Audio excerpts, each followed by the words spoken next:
All right, so it's Kevin from the Half the Man Project, and I'm here with my second video, which is calling my week 1 pre-op diet update. And I just want to kind of go through an update of where I'm at and progress I've made since the last video, and also talk about a couple other things in my personal life, and then talk about some of the reasons why I decided to have weight loss surgery. And so just want to kind of document this. Like I said before, if it helps anyone else, that's great, but I would really love to just have a record of this so I can look back on it over time. So, all right, here we go. So my weight this morning was 393. That's down from about 403 last week. I'm not sure what weight I mentioned on the video. I think the beginning of last week I was let's say I was about 407, which is about my highest, my all-time highest. When I went and saw the nutritionist, or when I started the pre-op diet, I think I was 403, and or at least when I took my before pictures, I was 403. So that was definitely the day of my last video. And then this week I went to go see the nutritionist, and I weighed in there. I was 399 on Monday, and today is Friday, and this morning I was 393 on my scale. So the numbers are kind of jumping around, but they're trending in the right direction, and so that's something that I'm really grateful for. I'm also trying out a new camera, so and I'm trying to find better places in my apartment. Most of the walls in my apartment are white, as you can see, and so sitting right in front of the walls doesn't really make for a great picture. So I'm hoping a little view of the outside makes it a little nicer. Anyway, some appointments that I've gotten through this week. I mentioned that I went to the nutritionist on Monday, so I went on this Monday, and they were really hoping to see a good number, and they did see a good number. It was about 399 this week, and down from, like, they had a number last week of 414 or something. And it was really, I had told her that it was not a good number. It was, you know, I had been binging, and I was bloated, and I was retaining water, and I had my pants on, and I had my shoes on, and I had stuff in my pockets, and I was just in a bad mood. And she recorded that weight of 414, and so when I went in and put 399 on the scale a week later, you know, they were saying, you know, you lost 15 pounds, which I know wasn't really true, but I think my real highest weight was about 407.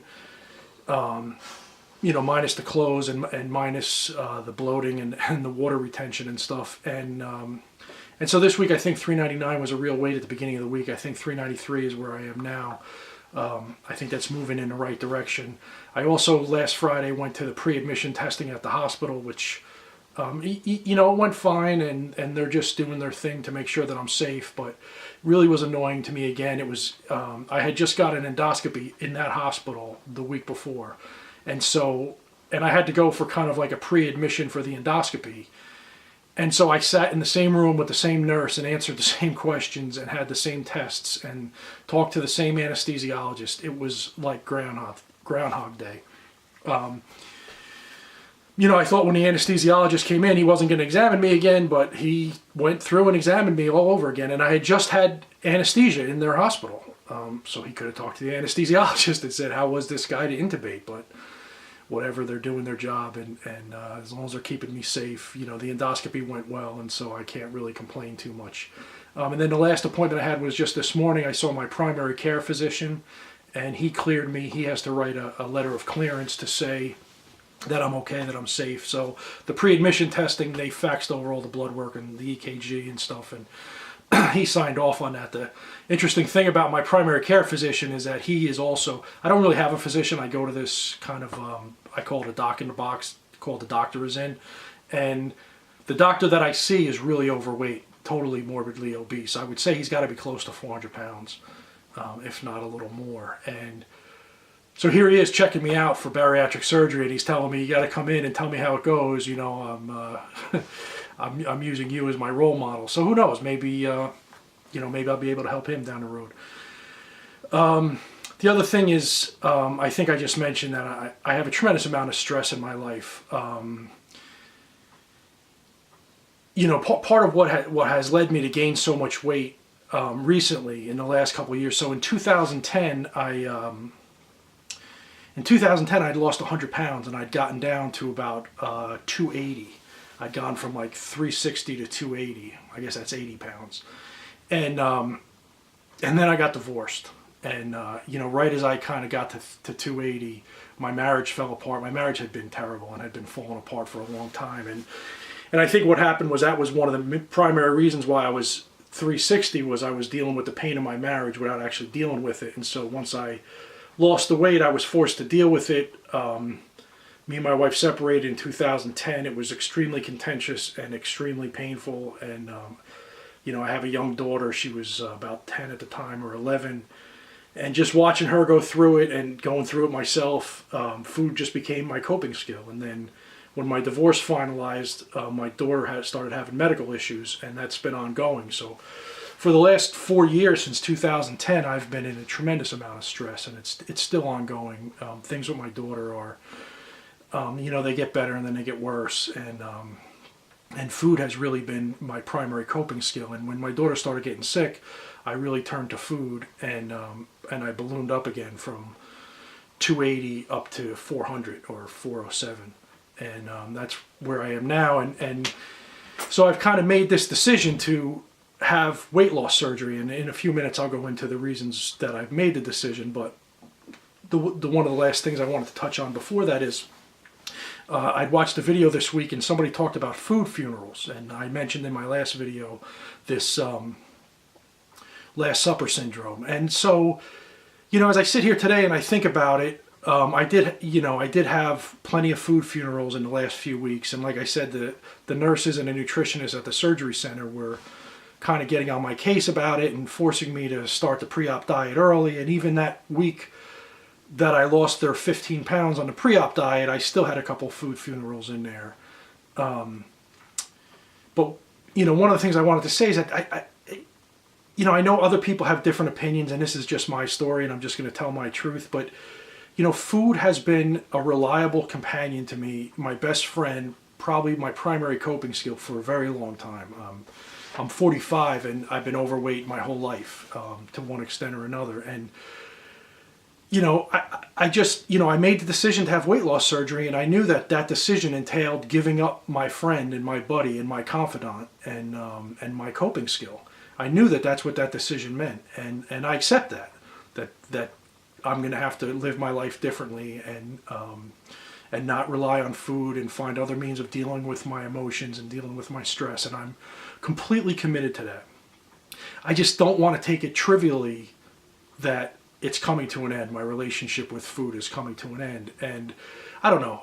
Maybe this is kind of far out and wacky, but this is just kind of the way I feel today. I've been thinking over the nutritionists and the nurses, and I just don't think they understand. I think they treat it as a trivial thing, and for me, it wasn't a trivial thing. And I had to take my time and get myself to a place where I was ready to say, okay, it's done. I have to put it down, and I have to start the pre-op diet, and now it's game on. And Walter from VSG Warrior, he started game on day one when he went to his surgeon's office, and he lost over 100 pounds in his pre-op. He had a longer pre-op period, I think 6 months or maybe a little more, and he had started at a heavier weight than me, but ultimately he lost 112 pounds, and I think that's great. I think everybody has to go through their process, and I don't think there's a right way or a wrong way to go through your process of emotionally and physically separating yourself from excess food. I mean, if you're considering weight loss surgery,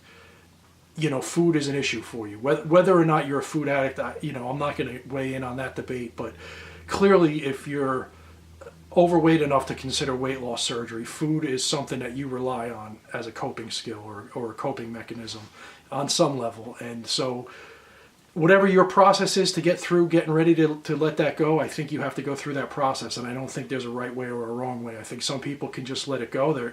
When they walk into the surgeon's office, they've had enough. And other people, have to spend a little more time dancing with the devil until they're ready. And that was what I had to do. And for me, it was a combination of things. But one was I'm at the highest weight I've ever been at. My clothes barely fit. There's so many reasons why I had to give food up. And so I just want to kind of run through a little bit of my history and some of my reasons for weight loss surgery. So first, like a lot of people have said, and I'm glad I'm not the only one, I'd never ever considered having weight loss surgery. I just thought, like a lot of people say, if I couldn't give up the food and go on a diet and eat right and exercise before surgery, there was no way I was going to do it after surgery. And, you hear all the horror stories of people who put the weight on, and, I know some people who had weight loss surgery early on, maybe 10 years ago or more, and some of them have put a significant amount of weight back on, and some of them just don't look healthy to me. They look gray and they have excess skin. Not that excess skin is necessarily unhealthy by itself, but they just never looked like healthy people to me after their surgery. Their skin color changed. A lot of times people lose hair, and so they just really struck me as skinny, but not necessarily healthy. And so I was always kind of dead set against it. Weight has been a lifelong struggle for me since I was little, through grammar school, through middle school, through high school. I had success up and down at all different times. I found when I found recreational drugs, I found that I was able to lose a lot of weight, and have periods of normal weight. And, in my early 20s, I was kind of normal weight for a little while, but it never lasted. I think Walter is the one who says, he could take it off, but he can't keep it off. And that's something that I also can say. I can take it off, but I can never really keep it off for any extended amount of time. The ups and downs all through adulthood, it was like up and down, up and down. Every time it would go up, it would go to a higher place than I ever thought it would go to. First 220, then 240, then 260, then 280, then 300, and every time I was going, I can't go any higher. And then, I can remember 320, 330, 360, staying there for a year. And then, like I said, the last time I was 360, I went down to 280, then back up to 400. So that was just typical of how things went. One of the other reasons I never wanted surgery was because I believe in, studying nutrition, and as we all are as food people, I believe the healthiest way for a human being to eat is to be a vegan. I think, meat and high protein diets, I think, are inherently not healthy. I don't want to go into the details of that, and I don't want to start any controversy, but that's just my belief. That's just my personal belief from everything I've read. And if you have any questions about that, feel free to message me. I'd be happy to discuss it at length. The problem for me is I was never able to follow that diet. So to me, that's the ideal. Being a vegan is the ideal way to be healthy. Eating a starch-based whole foods diet. Not for ethical reasons. The ethical reasons come along, and I love the fact that the ethical reasons are there, but really for health reasons. I think human beings are meant to eat that diet, and I think they thrive best on that diet. But of course, I got to a point where I couldn't let the best be the enemy of the good. And, being a 400-pound, mostly vegan, spared me from a lot of comorbidities. I have no high cholesterol. I have very low cholesterol, very good blood pressure. That's one of the reasons why my doctor is always amazed at my numbers being this weight, because I don't consume a lot of dairy. I don't consume a lot of meat. And so, I don't have a lot of those other issues. I understand going through this surgery, I'm going to have to, and that's fine. I'm resigned to that. That for me, vegan may be the best option, but it's just not an option that worked. And so, the other thing that was interesting about my weight all through my life was that, I got picked on in school a little bit, but I was always I was always a popular person. I was always very sports oriented. I was always very strong. I was always the biggest kid. And so, I got a lot of credit for that, and people didn't mess with me too much. People, never really said a lot of really mean things to me. Here and there was times when people did, and it hurt, and I carry that pain, and I think because it didn't happen to me a lot, when it did happen, it was extremely, extremely painful. And I just want to relay this story. A couple of years ago, I travel a lot for work, and a couple of years ago, I was reading in an airline forum someone who wrote about.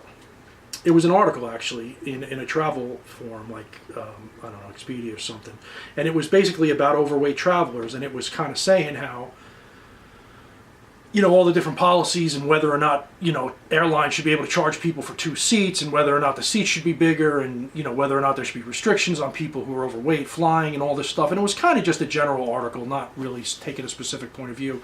But the comments, there was hundreds of comments underneath that article, and I read every comment. And the anger and the meanness of people who were not overweight towards people who were overweight boggled my mind.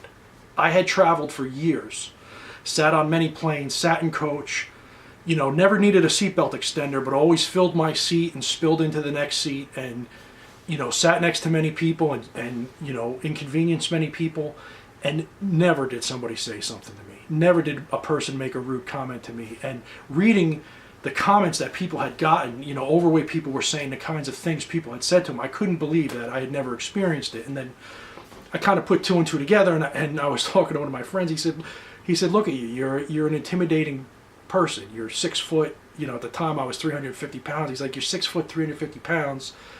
Who's going to say something to you?